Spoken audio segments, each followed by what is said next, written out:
I saw you at Epcot last Saturday. I was waiting in the tequila line in Mexico. Saw you, your daughter, and Kate walking out. Didn't process it till you walked past. Saw you again later in Morocco, but couldn't get in a quick hello. Yeah, that's true. We were there. You saw us.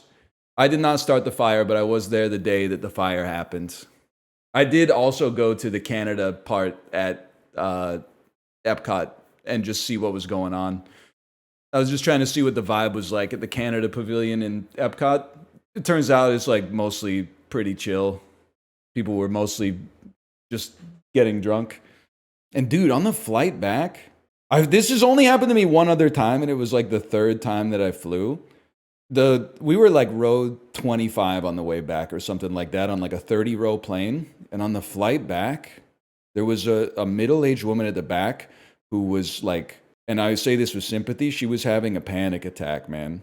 She was going, the whole time we were taxiing out, she was going, I don't want to be here. I want to get off. I want to get off. I want to get off. I don't want to be here. And like the flight attendants were sitting with her and like consoling her and stuff like that. I have, like, the first time this happened to me, I was on a flight that was like I was going Toronto to Chicago, then Chicago to Korea to sign a year of my life away to teach kids.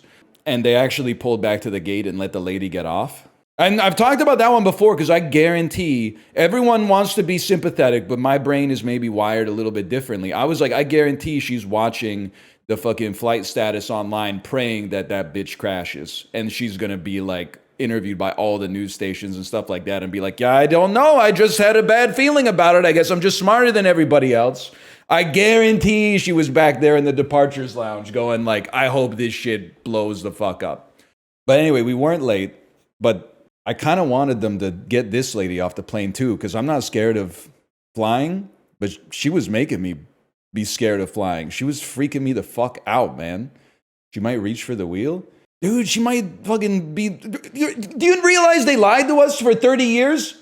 Or I don't even know, like 70 years or something like that. They were like, oh, the pressure inside of the airplane is like too high for you to be able to open the emergency exit in flight. It turns out you can just fucking do it. Like, people have just been popping that bitch off like all year. It's crazy, man. Any spiritual experiences on holiday? Nah, I kept it pretty copacetic, to be honest with you. Yeah, I didn't have like a mental breakdown this time, which is good, but it's bad for content. I have one right now. I think I've adjusted myself somehow. I am due for one, I think. Because like I watched Ghost World this morning. I didn't even cry. I mean, there's not that much to cry at in Ghost World, but usually I'll just be crying at like anything these days. Something happened, man. I think I was around like too many quote unquote normal people, aka NPCs, that I'm like I no longer am touching the firmament. You know what I mean? Before I left, I felt like, in the most pretentious way possible, I felt like I was touching the firmament. Like I left with kind of a Rain Dogs vibe, and I came back as that Scarlett Johansson, Tom Waits album. You're like, it's not bad, but like, what are we doing here? Please don't call other people NPCs. They are to me, man. What do you want me to say? Okay, they are to me because I can't play as them. They're non-playable characters. It would be weird if I could play as them. That's like a Goosebumps book or something like that. You're an NPC? I'm not an NPC. I'm playing as myself right now. Apparently, like it's March Madness or whatever. How did Queens do? Queens University. I don't know. We're not even fit to carry the fucking Carlton Ravens Stanley Cup. Americans, are you aware that you and us are the only nations on earth that use water bottles? I understand the hypocrisy here, but like, I think I should just become European, man. What do you mean by that? I don't mean that we're the only continent that consumes bottled water. All I'm saying is I think that like the number one religion in the United States is definitely Christianity. And number two is definitely like Stanley / Swell / Hydro Flask / I must at all times have at least half a gallon of water on me. Otherwise, like, I can't even leave my hotel room without having it. It's crazy, man. That's the whole world? I don't think so, man. I guess I do see it now and then when I'm walking around Vancouver, but I feel like most people are just walking around with, like, nothing for the most part. I was just in Europe. They give you no water. And we made it, man. We made it happen. I mean, I think it's probably good to stay hydrated, but I think maybe it's gone a little too far. Y'all don't drink water? We drink like enough to stay alive. And I mean, I'm pissing like, I mean, it depends. It's kind of a personal question. I haven't really talked about this stuff openly in like 2 weeks. I'm pissing like 6 to 8 times a day, I would say. Plus 2, Americans are weird about water. I like being hydrated, but not enough to carry around like a kilogram of water all day. Like it's the most abundant resource on earth, I think. Well, maybe like silica, I don't know. Or Facebook AI generated t-shirts that say, sorry, I'm never mess with a fucking steel worker dad who's a member of local 613 and puts family first. Like, and I'm not trying to spiral out of control. Is there more of a red flag in terms of apparel? I thought that the college football and like NFL merch was too much, but it's gone the other way now. And every middle-aged dad is wearing a shirt that says like, I'm a proud girl dad. I'm a girl dad who puts family first, God second. And I'm like, buddy, show me your search history. I just don't believe that you would buy that shirt unless there was something extremely dark hidden in your past somewhere. You have a malevolent spirit. You have a cloudy soul. I just hope you could just buy a normal shirt, man. You could just wear a shirt with like nothing on it or like a logo or something. It doesn't have to be like your manifesto or something.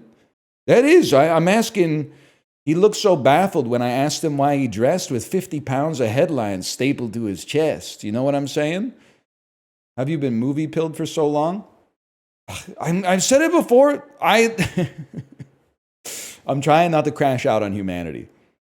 Okay? If I had one, I didn't have a mental breakdown while I was away, but if I had one crisis, it was being outside for like many days in a row and realizing that like people are really adamant that kids should not have screen time. And I think that that's a good heuristic. However, all adults, even when they're out with their family, 80 to 90% chance that they're just watching reels and shorts 100% of the time. And just not like reels and shorts that have any kind of staying power, just like watching someone else cook a lunch that they're not even going to eat because it's just covered. It's just like, see how much fucking cheese we could put on this, then add the bacon, sprinkles on top of it, put it in the air fryer, take it out, cut it in half, blend it up, put chocolate sauce on top, put it in the deep fryer. Like it's just pure fucking slop, man.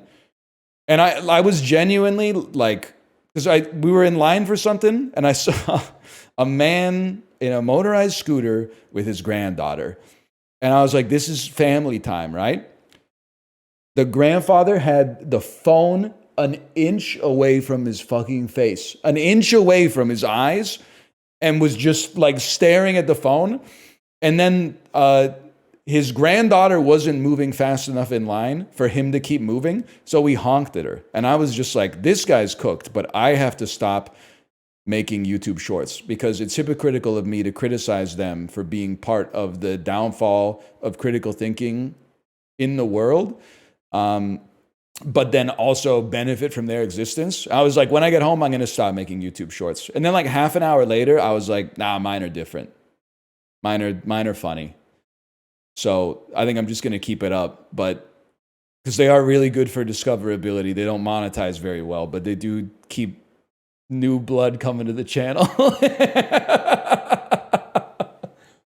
But back in the day, we didn't have access to that stuff. So what was I think that there's like a trend that like the human brain will always seek out on a long enough time scale, it will trend towards the easiest possible source of dopamine. And you always have to be vigilant about being like, no, like I'm going to make sure that I don't lose the ability to osmotically figure out the meaning of something from using my eyes to consume the text. I need to like be able to appreciate listening to a 5-minute song while just staring at my wall without like needing to scroll through apps at the same time. And movies were like the second easiest way to get dopamine when I was a kid, man. The easiest way was TV. The second easiest way was movies. So that's why I've seen so many movies. Over time, movies have been outcompeted in the most dystopian way possible by much easier ways to get dopamine. Ketamine didn't exist when I was a teenager. I think it got invented in like when he sold PayPal, I think. You're the 2000s? I don't know. Maybe it's one of those things you can't decide for yourself. I will tell you something though. You guys all laugh at me for paying with cash. I had a great situation paying with cash on the way back from the airport. And you're going to call Cap. But it's not Cap. Took a taxi back from the airport, okay? The taxi rates are flat from the airport in Vancouver. It's based on zones. So the zone we were going to, let's just say, to not dox myself, let's say it was $1 million for me to get to my house, okay? I'm not going to use the real amount of money. So when we got to the destination, the taxi driver said, would you like to pay on cash or card? And I said, I'm a little short on the cash, so let's do card. And he said, it's up to you. What if you just gave me the cash you had and put the rest on card? And I said, you know what, brother? If that works for you, that works for me. So I gave him my cash. He gave me the Square terminal for like $5. And then we both realized what the fuck had happened. Because it goes, your total is $5. Do you want a tip? And I said, you know what, brother? Let's make it 30%. And that was $6.50.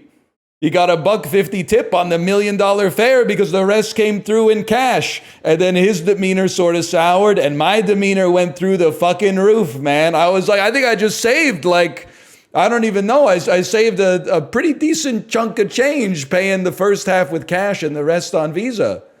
Pretty sweet, right? Pretty sweet gig. Who scammed who?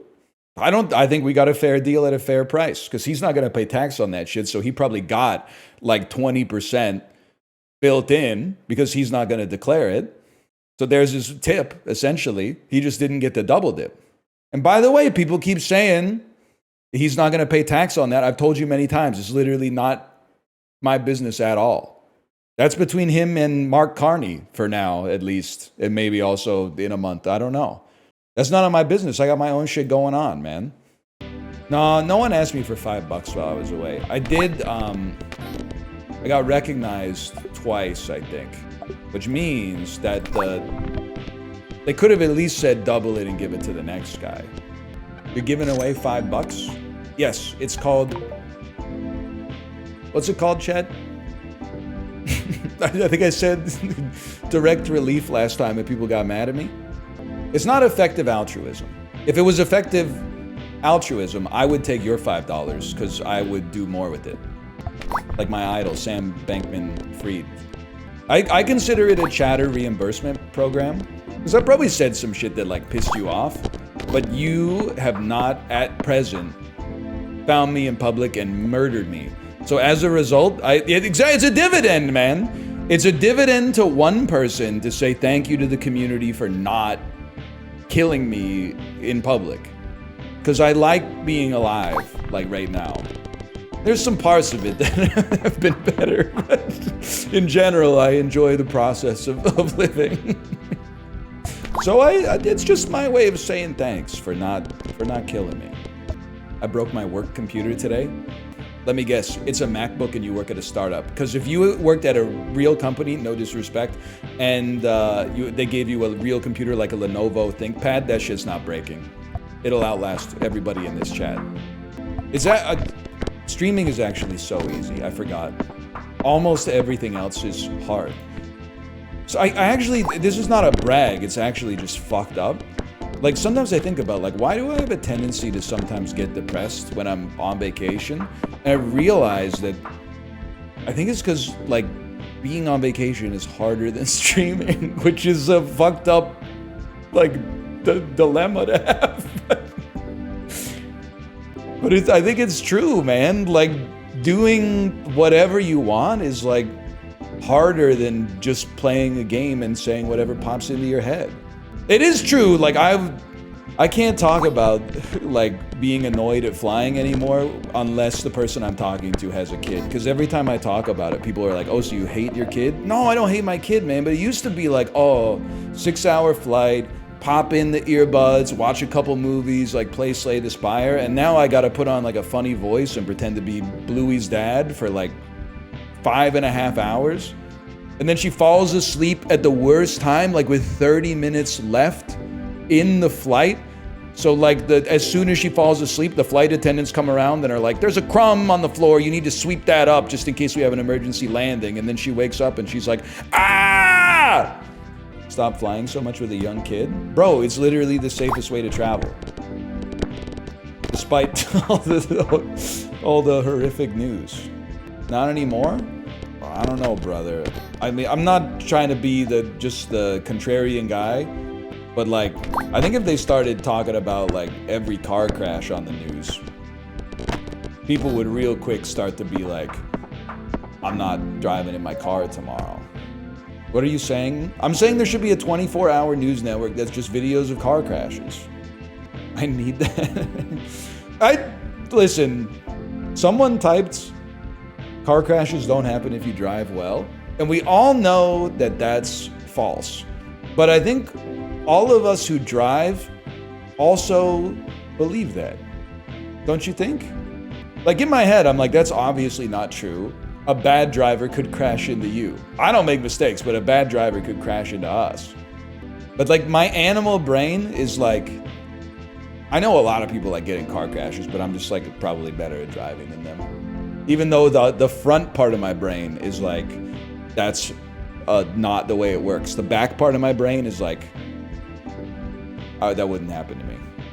Anyone else do the thing where like when you get on a plane, you do like an assessment of who's on the airplane to see if like a benevolent God would allow this plane to crash and kill everybody on it?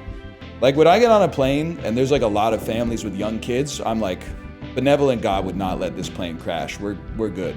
I can take a nap. But if I get on a plane and it's like all or mostly like middle-aged business travelers, I'm like, buckle up. This shit would be like probably like 9th top story on the news today. No one would give a fuck at all. I do that. Any kind of cope that you could get if you're scared in these situations. Shrimp with the wimps and all that. Hey, if you guys go to like a theme park, I got a great line for you. You're at the theme park and then one of your friends goes, should we get a fast pass? Here's some shit you can say to farm some aura. Although it did not work on my wife, so your mileage may vary. I said, nah. I'd rather, don't stutter when you say it. Buy a fast pass? Nah. I'd rather wait with the greats than skip with the dips. I said that, I thought it was gonna come out like super cool, and then Kate just went, what? And I went, I'd rather wait with the greats than skip with the dips. She was like, I don't get it. And I was like, it's up to you. And we waited with the greats. We didn't do much skipping with the dips, to be honest. When you gonna stop having tea with the, help me with this. You need to stop having tea with the blanks and start having Joe with the pros. Tea with the fleas? I'm gonna use that next time I'm at the coffee shop. No, I won't. Hey, you need to stop having tea with the fleas and start having Joe with the pros. Pretty good? Pretty ass, I'm hearing. People are saying it's the worst thing they've ever heard. It's ass. Anyway, I'm a coffee guy. Listen, I'm just passing on what I would describe as wisdom. You might not describe it as wisdom. You might describe it as mental illness. Trust me, I beta tested it on previous trips. I fucking pushed that shit into production this time. Goated dad meta. Order a coffee before bed, put it in the fridge. When you wake up before your whole family in the morning and go to the toilet, grab that nice cold coffee from the fridge. Glug, glug, glug, glug, glug. You get started, it starts your day off with so much more momentum, so much more primed for relaxation. Why would you do that? Sometimes your family is too slow at waking up. So if you need coffee in the morning, and you wake up at 5:30, and you know, your kid might not wake up until fucking 8. That's 2.5 hours of like uncertainty for your caffeine, man. Just prepare a cold brew. Oh yeah, I guess maybe I'll wake up and maybe in my hotel room I'll turn on the fucking, I'll bring my home cold brew system. I'll bring the toddy in my fucking suitcase and make my own cold brew in the hotel room. You fucking idiot, what are you talking about? Absolutely not. That's insane. My coffee machine has a timer. Yeah, you're in a 100 square foot hotel room. I'm not gonna like basically assault my family with the Keurig. Brown smoke pouring out of the back of the thing. No way, man.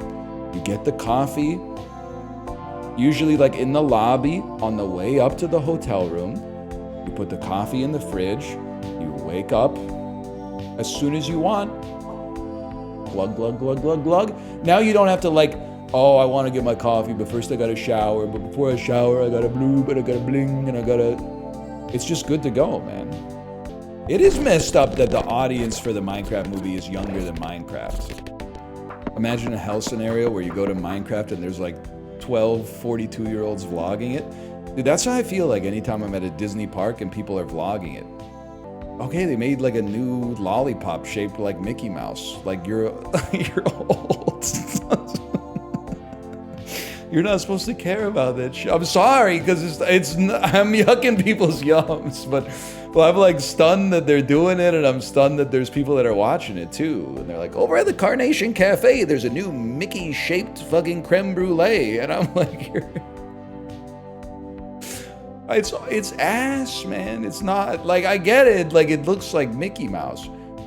I know I've said this a lot, but I'm starting to see Mickey Mouse as like, he's not even a character anymore. He's like a cult symbol that's like tests how much of a devotee you are to the corporation. Because he hasn't done shit in like 100 years, okay?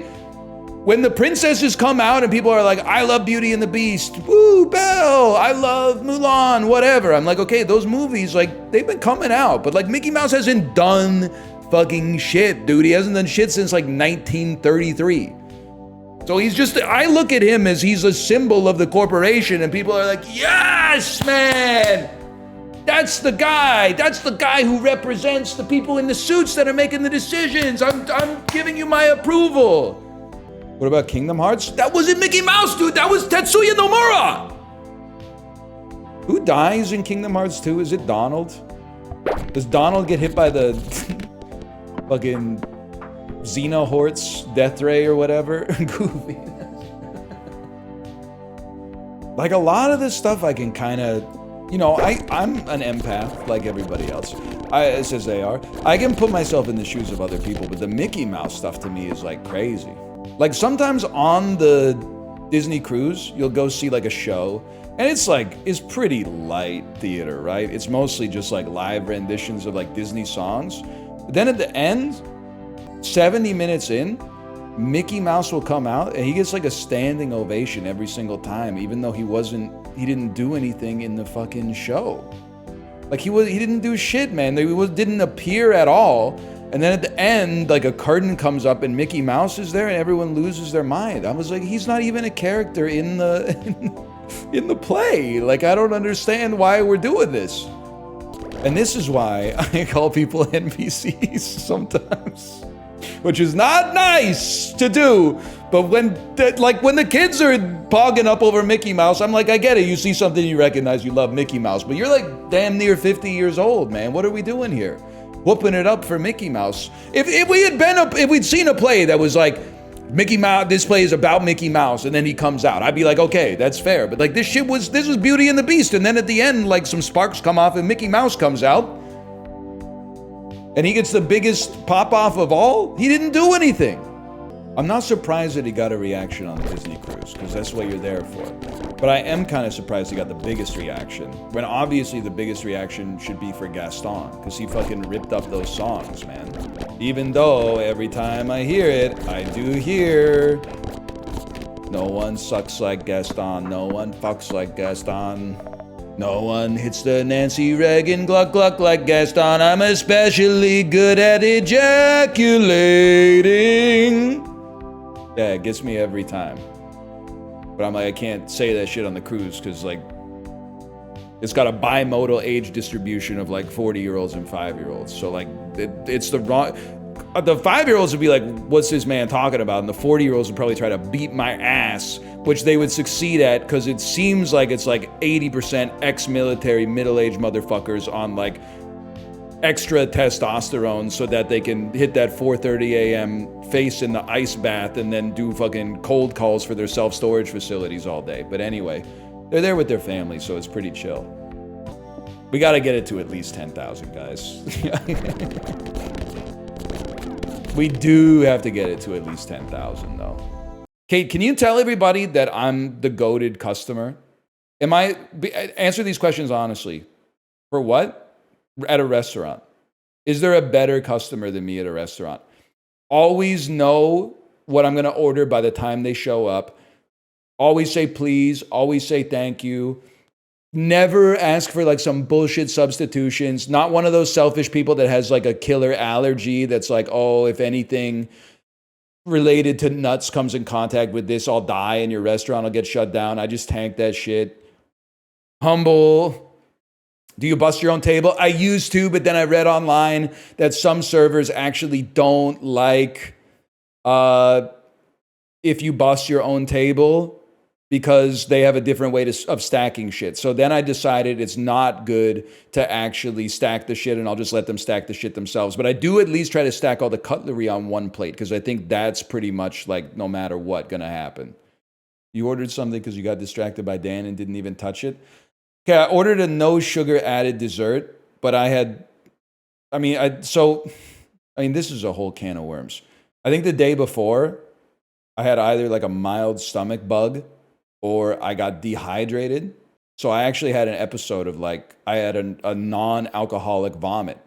So it used to be like 2.5 years before I had thrown up, but now it's been like, a week and a half since I've thrown up. So I was still, my tummy was still like a little tender. So I just ordered a dessert that said it's got served with vanilla ice cream. But then when it came out, it did look like a dog threw up on the plate. And then next to it, there was a ramekin of vanilla ice cream. So I ate the vanilla ice cream. And then I said, I don't know what the fuck I ordered. It was called like a sabayon, like Sabayon. As soon as the plate got put down, I was like, I fucked up, man. That is like, this is not what I wanted. I should have just ordered like cake or something like that, or like an ice cream sundae. I could not eat it. It was good. It's not even, here's how screwed up my stomach was. I ordered pasta that night when my tummy was feeling off. I didn't eat any of it. And then the server came back and was like, can I do something for you, sir? And I just had to be like, nah, I'm just not really feeling that well. In my head, I was like, I have to throw up on the table. It's not your fault at all. But there's nothing you could do about it. Here's how put together my shit is, okay? We had to get from the restaurant back to our hotel room. It was like a 30-minute trip, maybe. Kate was like, are you good? I was like, yeah, no problem. I'm an adult. I can handle my own shit. Got back to the hotel room. I had the foresight to be like, if you guys want to use the bathroom, you should use it right now. Kate said, okay, no problem. She went and used the bathroom. Basically, like the second she got out of the bathroom, body sent a signal that was like, can't hold it back anymore, brother. And I said, let's go. And dude, throwing up, not good. But that feeling after you throw up is so fucking sweet. You do feel like a new person. It fucks with you too, because you're like getting hot and then you like try to swallow, but the spit doesn't go down your throat. It like stays in your mouth. And you're like, I'm gonna throw up. I'm definitely gonna have to throw up. You get like a band of pain around like the top of your stomach. But then like after you throw up, you are like, oh, I think that throwing up has like completely cured me. And then like an hour later you get diarrhea and you're like, maybe not, but still. It feel the whiplash like from low to high is so fast that you're like, I actually feel better than I've ever felt in my whole fucking life. I think throwing up is fucking funny. I'm not as, you know what I've become, weirdly enough? I'm going to send you over to my wife's stream. I'm not a sympathetic vomiter. I mean, this is going to disgust you. I think seeing somebody throw up is really funny to me, depending on the situation, but doesn't make my stomach feel weird. I have become like a sympathetic pooper, which I'm not even sure if it's like a real thing. But if I have to take my daughter to the bathroom and she has a horrible poop, my stomach goes like, you need to poop right now too. And I'm like, that's not really convenient because like there's only one toilet in here. But I don't know. I don't know what to tell you.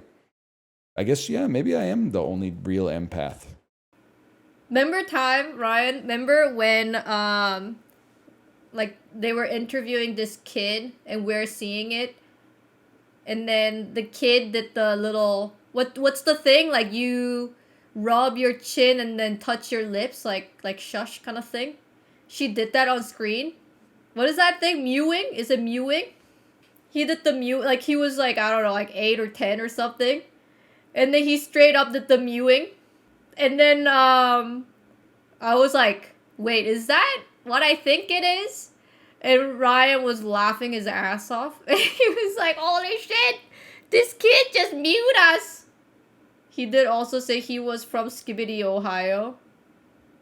That's true, he did say that. But I feel like Ryan, he do be losing his mind after a week of being offline. He goes like, I love it. I love being offline. I hate internet. I don't want to go on internet. I love it. I love vacation. Let's go. And then after a week, he starts like suffering. I don't know. He just needs +2. He gets fueled by +2. He's like he gets like a withdrawal when he doesn't get enough +2. And I wish I could help my husband, but he just like he I don't know how to describe it. I guess it's hard to describe it when you're not like literally with him for 2 weeks, and then been living with this guy for like 11 years, 12 years, and noticing like what's wrong with this guy. And then like, oh, he just need a detox, which is like streaming and get a bunch of people on internet yell at him, say he sucks. Rather give him +2. Say like, oh my god, you're the smartest guy.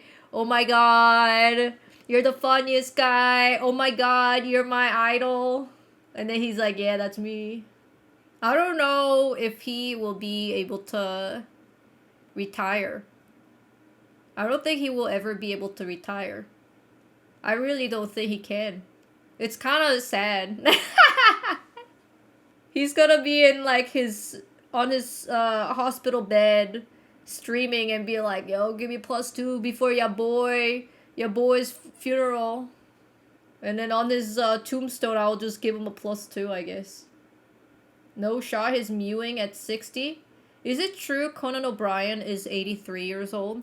I think he was joking. But if Conan O'Brien is 83, he's joking? How old is Conan O'Brien? He's 61? Because, basically, same thing happened to Conan O'Brien, right? He's like, yo, I'm retiring. Goodbye. I hate y'all. I'm signing out. And then after a year, he's like, bro, I got nothing to do with my life. I need to, like, do something. And then he started up his podcast. Because he was missing his own +2. He's like, my life sucks. And then now he started the podcast. He's like, and then when I see Conan O'Brien, I'm just like, dude, that's Ryan, bro. Like, Ryan will be like, I'm retiring. And then after a year, he would be like, dude, I got nothing in my life. And then he would do a podcast or something. I think that might be the funniest thing that I've ever said. What the fuck? He said I look good for 83-year-old. And I was like, damn, so true. I didn't know he was 83. He does look really good for 83-year-old. It could be worse. I could be bugging you all day asking where its stuff is. But you did do that yesterday.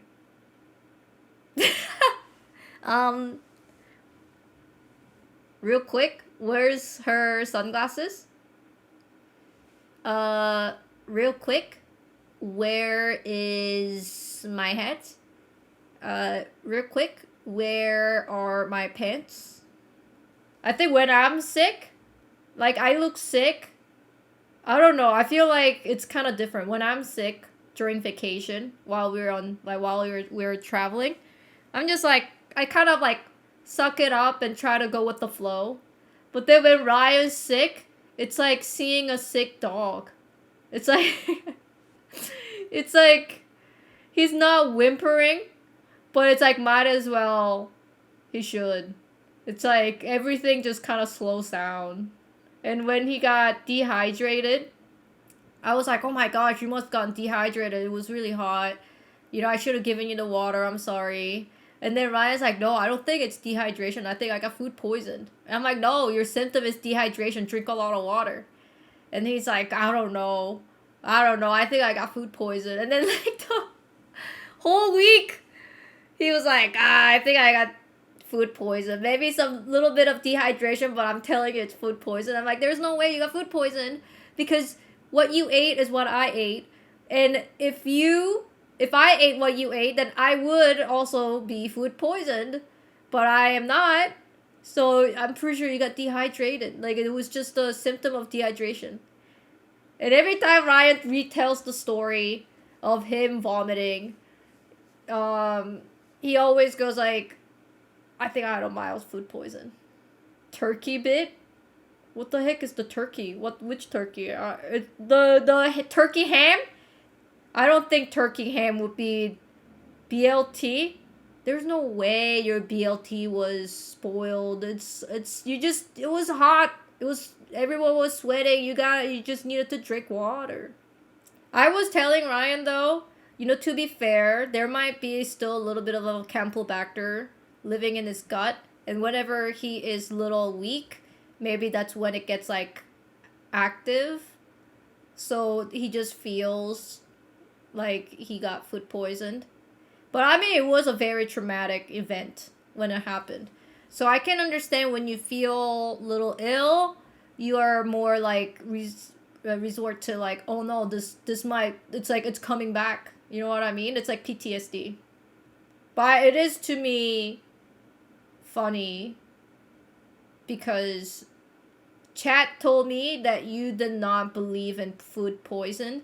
You thought food poison is just a myth. And then once you got a double dose of that, you're like, everything is food poison. It has not been 80 years. Is it true that northernlion is 83 years old? What's the genre of music in Persona? Where it's like the RJD2 beats in the background, and then like a man with a voice like a muted saxophone pops out and like reads his grocery list to you. Jazz. Rap jazz.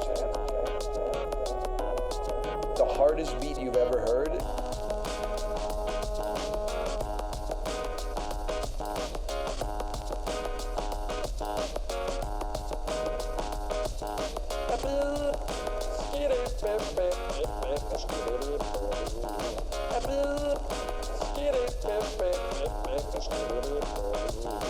Bass, I'm frying bananas, I'm flying the kite, I'm seeing bananas.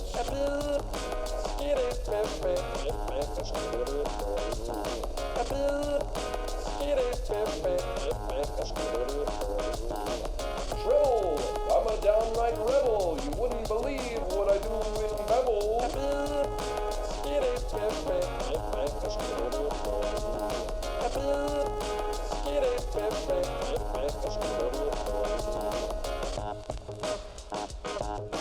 I don't know what it is, but I want more of it. This is the song you play when you're going to the bathroom in Persona.